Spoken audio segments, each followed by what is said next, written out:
حضرت سلمان فارسی نے جب اتنا سنا پلٹ کے آ گئے حضور کی بارگاہ میں آ کے کھڑے ہوئے، میرے حضور ارشاد فرماتے ہیں اے سلمان ذرا بتا تو صحیح کیا بات ہے، نظریں جھکی ہوئی ہے، لب خاموش ہے، کیا ہوا؟ حضرت سلمان فارسی نے بڑے طویل لفظوں میں کہا تھا، بڑے طویل لہجے میں کہا تھا، یا رسول اللہ میں بکنا نہیں چاہتا، میں اسی کا غلام رہوں گا، کوئی مشکل نہیں ہے یا رسول اللہ، اس نے قیمت بہت زیادہ مانگی ہے۔ میرے حضور ارشاد فرماتے ہیں اے سلمان قیمت کیا مانگی ہے؟ حضرت سلمان فارسی کہتے ہیں یا رسول اللہ ایک پاؤ سونا مانگا ہے اور 2.5 کلو چاندی مانگی ہے، اور یا رسول اللہ 100 درخت کھجوروں کے مانگے ہیں، اور ایسا درخت جس پہ پھل لگا ہوا ہو اور وہ بھی پھل پکا ہوا ہو، اور 7 دنوں کی مہلت بھی ہے۔ میرے حضور ارشاد فرماتے ہیں اے سلمان نا امید کیوں ہوتا ہے، اے سلمان پریشان کیوں ہوتا ہے، اے سلمان نا امید اور پریشان نہ ہو،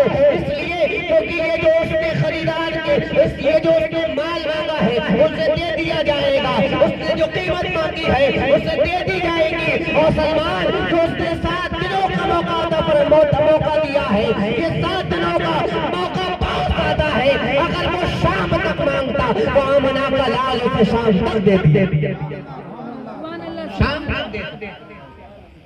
حضرت سلمان فارسی میرے حضور کی بارگاہ میں وقت ایک وقت گزرا، 1 دن گزرا، 2 دن گزرے، 3 دن گزر گئے، لیکن کوئی انتظام جھوم کے بولے سبحان اللہ، کوئی انتظام نہیں۔ جب 4تھا دن آیا نا، حضرت سلمان فارسی کبھی آتے ہیں کبھی جاتے ہیں، کبھی آگے ہوتے ہیں کبھی پیچھے ہوتے ہیں، میرے حضور کی نگاہ رحمت ہوتی، ارشاد فرماتے سلمان کس چیز نے بے چین کر دیا ہے؟ عرض کرتے ہیں یا رسول اللہ دن 4 گزر گئے ہیں اور ایک بھی قیمت ادا نہیں ہوئی، ایک بھی قیمت ادا نہیں ہوئی۔ میرے حضور فرماتے ہیں ابھی کتنا دن باقی ہے؟ عرض کرتے ہیں یا رسول اللہ 3 دن باقی ہے۔ حضور فرماتے ہیں ابھی بہت ہے۔ سلمان فارسی کا ایک صحابی آئے شام کے وقت، انڈا لے کر کے آئے، اور جیسے انڈا لے کر کے آئے میرے حضور ارشاد فرماتے ہیں جائے کوئی میرے سلمان کو بلا کر کے لے کے آئے۔ حضرت سلمان فارسی کو بلایا گیا، میرے حضور ارشاد فرماتے ہیں اے سلمان ذرا جھولی کو پھیلا۔ حضرت سلمان فارسی نے جھولی کو پھیلایا ہے، میرے حضور نے اس جھولی میں انڈا رکھ دیا اور ارشاد فرمایا تھا کتنا سونا مانگا ہے یا رسول اللہ؟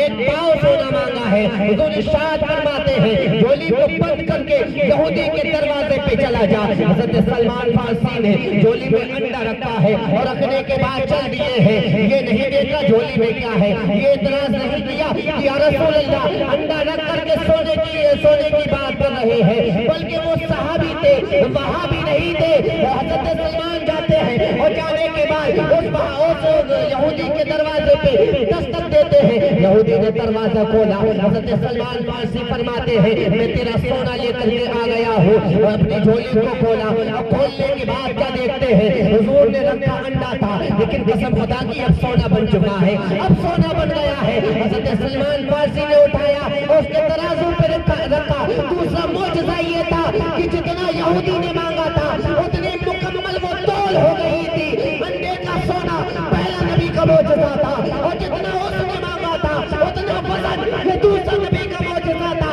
حضرت سلمان فارسی فرماتے ہیں اے یہودی ابھی تو سونا رکھ، اور سونا رکھنے کے بعد تیری دوسری شرط بھی مکمل ہو جائے گی۔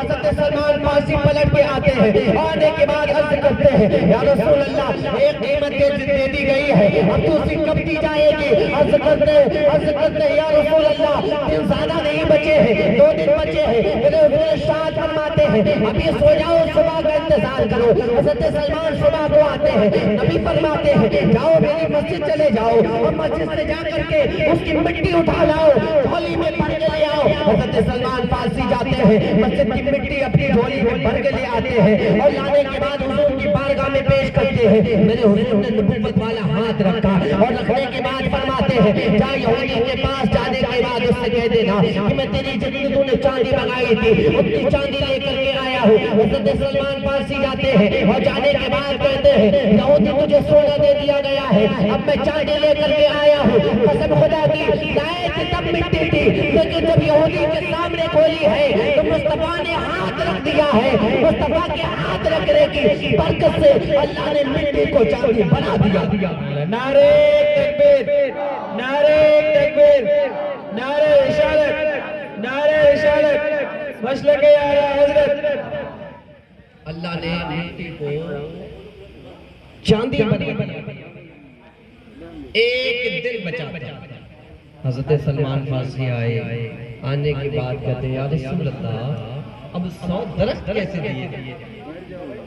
100 درخت, وہ بھی پھل لگا ہوا اور ایسا پھل جو پکا ہوا ہو.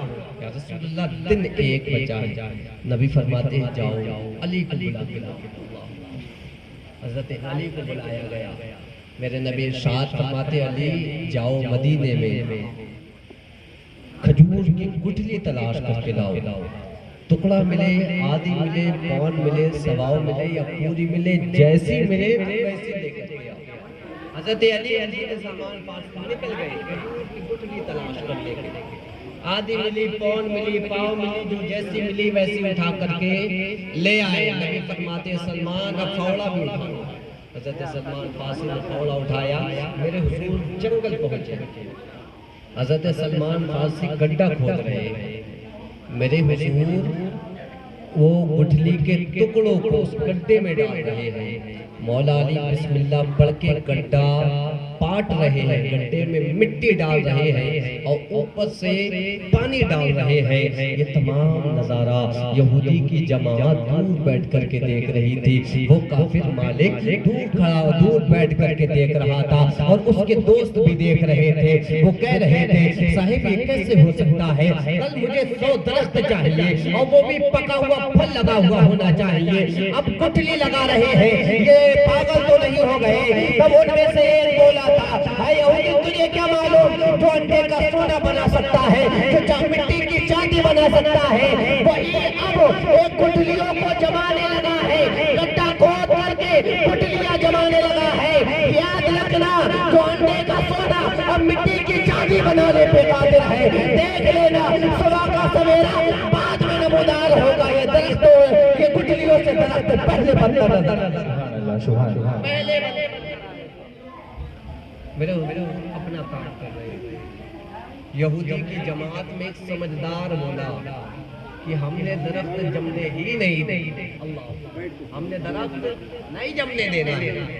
آخرکار میرے حضور نے گٹھلیاں لگا دی اور مولا علی وہاں سے چلے گئے.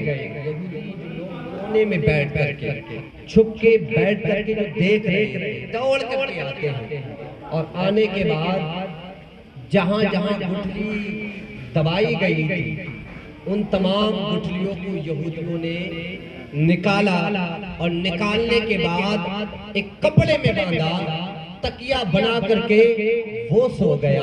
مولا علی ارشاد فرماتے ہیں یہودی تمام گٹھلیاں نکال کر کے لے گئے اور ہم لوگ بھی چلے آئے تھے. آخرکار وہ یہودی تکیہ بنا کر کے سویا. ادھر سلمان فارسی اپنے بستر پہ پہنچے. یہودی تو سو گیا لیکن سلمان کو نیند نہیں آ رہی تھی. کل آزاد ہو جاؤں گا, کل کافر کی غلامی سے نکل کے رب کے محبوب کی غلامی میں آ جاؤں گا. حضرت سلمان فارسی پوری رات اپنی بستر پہ کربٹیں بدلتے رہے. جب صبح کا سویرا نمودار ہونے لگا حضرت بلال نے مسجد سے آذان دے دی. آذان کی آواز جب سلمان فارسی کے کانوں سے ٹکرائی ہے, حضرت سلمان فارسی نے اپنے بستر کو چھوڑا اور چھوڑنے کے بعد مسجد نہیں گئے بلکہ اس جگہ پر گئے تھے جہاں گٹھلیاں لگا کر کے آئے تھے. وہاں گئے تھے جہاں گٹھلیاں جمع کر کے آئے. حضرت سلمان فارسی نے اپنی نظروں کو اٹھا کر دیکھا. دیکھتے کیا ہے, ہم تو گٹھلی لگا کر کے گئے تھے, رب کائنات نے درخت بنا دیے ہیں, درخت اگا دیے ہیں. دوڑ کر کے واپس آتے ہیں, حضور کی بارگاہ میں عرض کرتے ہیں یا رسول اللہ گٹھلیوں کو جو ہے درخت بنا دیا گیا ہے, اب میں آپ کے پاس رہ جاؤں, اب میں آپ کے قریب رہ جاؤں. میرے حضور ارشاد فرماتے ہیں اے سلمان تو ہمارا ہے ہمارا, سلمان تو میرا ہے, تجھے ہم عزت سے لے کر کے آئیں گے, جا یہودی کے پاس چلا جا. حضرت سلمان فارسی نے نماز فجر پڑھی اور پڑھنے کے بعد یہودی کے پاس چلے جاتے ہیں. ہیں میرے نبی نے مولا علی کو ارشاد فرمایا تھا علی جاؤ میرے سلمان کو عزت سے لے کر کے آؤ اور اسے بتا دو تیرے 100 درخت لگ چکے ہیں اور ان پہ کھجور بھی آ گئی ہے اور وہ کھجور پک بھی گئی ہے مولا علی چلے ہیں جانے کے بعد دروازے پہ دستک دیتے ہیں اندر سے آواز آتی ہے من دخل باب دروازہ کس نے بجایا مولا علی فرماتے ہیں انا علی ابن ابی طالب میں علی ابن ابی طالب ہوں میں تیرے دروازے پہ کھڑا ہوں یہودی نے دروازے کو کھولا اور کھولنے کے بعد کہتا ہے علی بتائیں تو صحیح کیسے آنا ہوا مولا علی ارشاد فرماتے ہیں تیرے درخت جم گئے ہیں تیرا باغ جم گیا ہے تیرا باغ سج گیا ہے چل اپنے باغ کے 100 پیڑ چل کر کے گلے مولا علی نے جب اتنا کہا